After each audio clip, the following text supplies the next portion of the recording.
waanin dhagaamne jiru isinin jedha hiriyaan ofii akkamitti abbaa manaa kee fudhachuudhaaf gara biyyaatti galti. Mee yoo ati rakkoo itti himattee faana mari'achuuf isaa ta'u rakkoo abbaa manaa kee faana quunname yoo ati itti himatte isheen immoo si jala darbitee haala mijeeffattee akkamitti galtee isatti heerumti. Shit jedhe dhugaa. Nama aarsa. Nagaan siniif haa ta'u kabajamtoota hordoftoota keenya akkam jirtu nagaa keessanii nagaa ku galata waaqaa ta'u. Baay'ee nama ajaa'iba jechuudha. Baay'ee tokko nama hiriyaa kee ati baay'ee jaallattu baay'ee amantu tokko erga rakkoo kee faana hin mari'anne erga dhiphina garaa kee keessaa dabarsitee himtee isheetti aara hin galfanne maalidha? Hiriyummaa ishii maalidhaan jedhe? Hiriyummaa ishii maalidha? Dhugaa waaqa dhaloota akkamii jira? Mee kan ishee dhiibee ijoollee sadii haadha ijoollee sadii isaa kan akkas boossisee kan akkas miidhe ishee kana moo hin fayyada?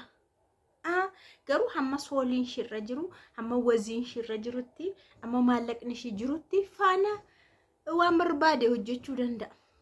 Faana chaachaa haasa'uu danda'a. Taaptaa gochuu gadi ishee qabuu danda'a. Aara galfachiisuu amma sanatti jechuudha. Garuu namichi ijoollee sadii haadha ijoollee sadii isaa deesse hin naane hin yaanneefis ijoollee sadii jechuun as miti dhugaa waaqa. Gatii baay'ee kaffalanii ijoollee sadii argatu akka salphaatti miti. Namni haadha manaa kana hin yaanne ishee dubartii har'a dhuftee yaada xiffiidhaan ari'a ishee dhugaan siniin jedha. Egaa akkas ture. Dubartittiin kun erga ijoollee godhatteeti haadha manaasaa seera qabeessaati. Ijoollee ishii maatiitti kennattee ijoolleen ishii maatii bira jiru.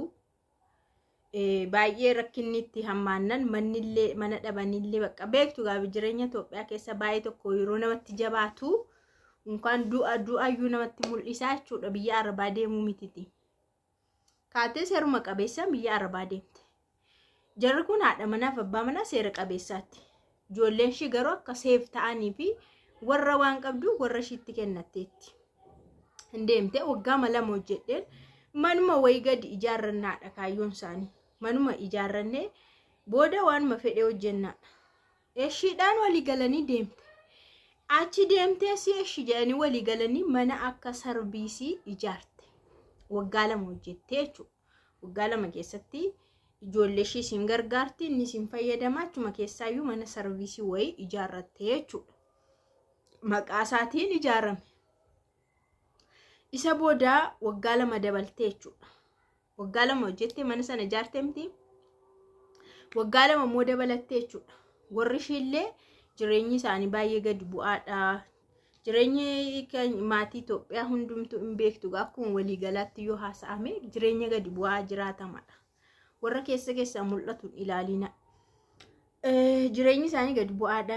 Manni itti galan illee akkasii achumatti haareffamu mana durii waan ta'eef haareffamuu barbaada. Kanaaf kana yaaddee boloota ishii faana mari'attee manicha bakkuma inni jirutti haaressuudhaan mana warra ishii jechuudha.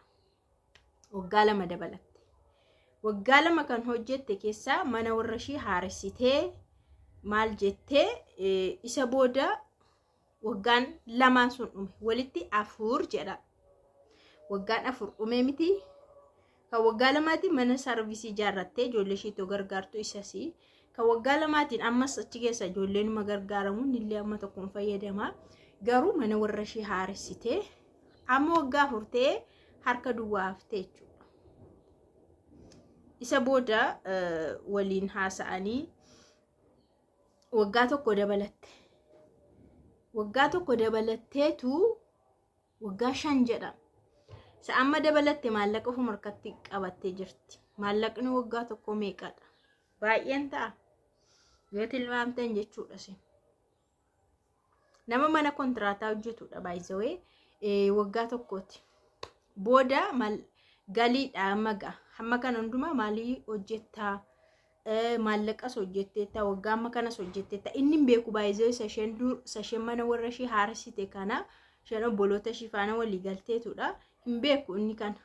Booda galii yeroo dhufu maallaqa muraasa malee of harkaan qabu. Maallaqa waggaa tokko malee hin qabu.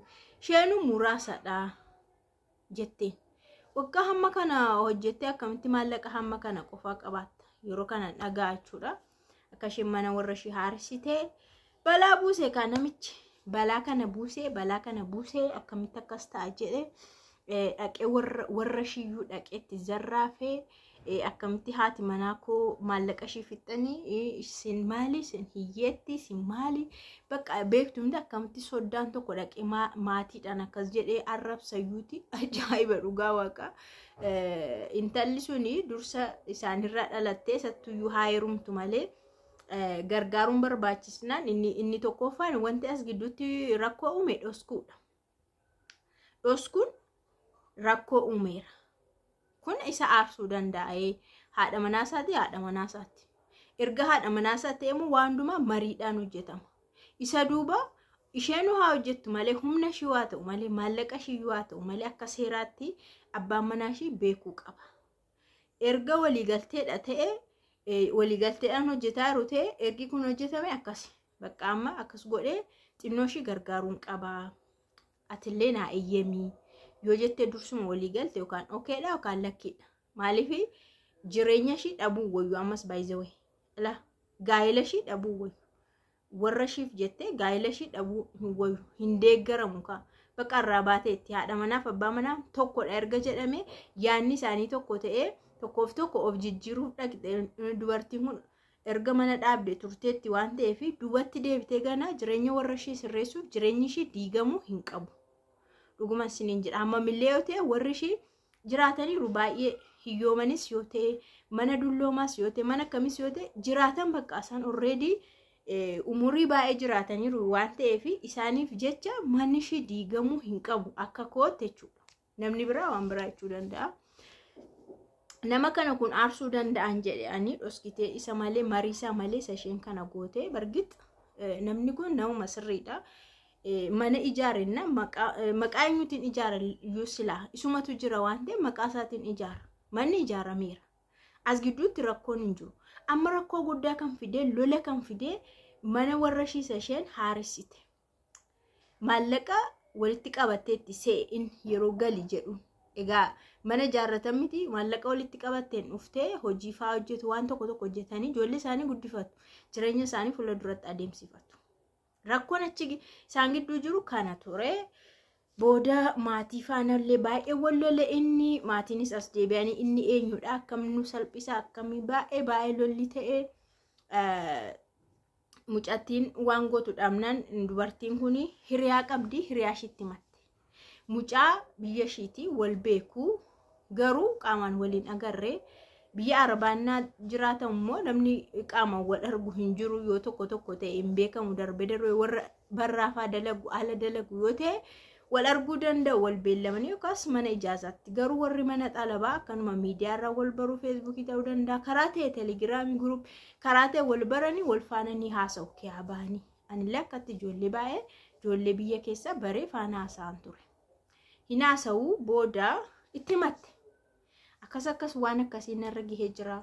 Bakka ta'e waan mamma isinitti hime kana hundatti himti akka araarsituu fi akkasatti illee dubbattuu fi akka dubbiin qabbanaa'uu fi namni gidduu galamti hiriyaan gidduu galamti yoo jabaate akkas jechuudha gidduu galtee safaanillee haasa'uu jalqabdee egaa isheen uguma jaarsummaa softetee ofii bisheeffatee dura isaa hin beekamu boodarra garuu talli kuni otoma akkanaan jiramu kaatee biyyatti galte isheen hiriyaa jechuudha biyyatti sinii galtee ofiis mana ijaarrattee qabdi.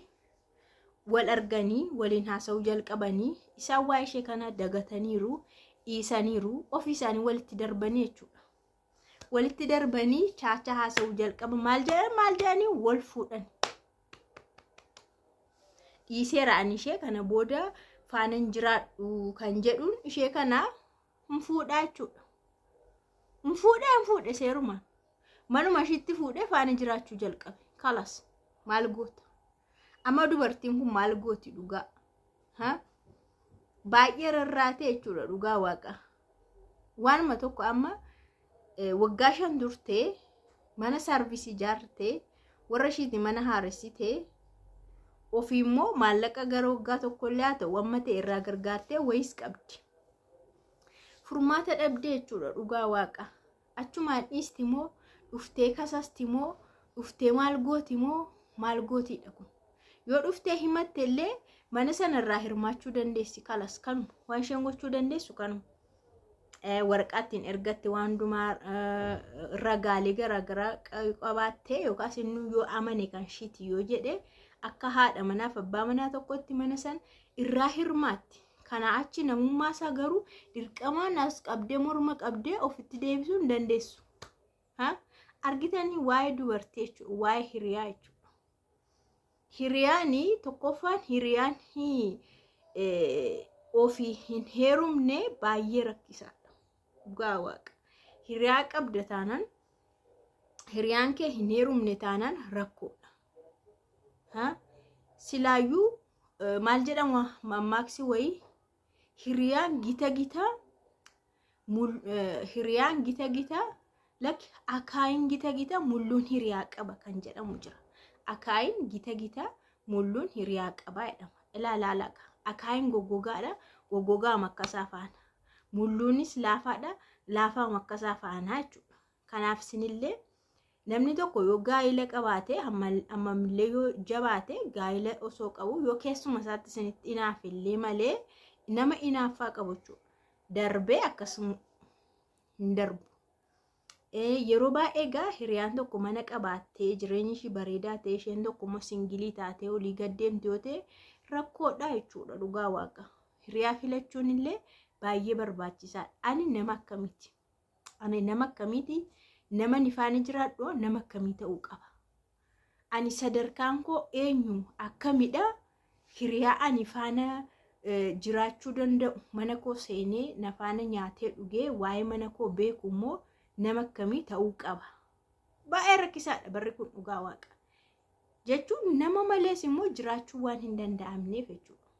Egaa akkuma kana hiriyaa gaggaariin illee jirti darbitee kan sirriitti abaddan waanuma inaaffaa jedhame hin beekne sumaa yaaddullee jirti. Darbitee kun immoo carraadha dhugaa waaqa qubaan lakkaa'amte. Yoo lakkaa'amtedha.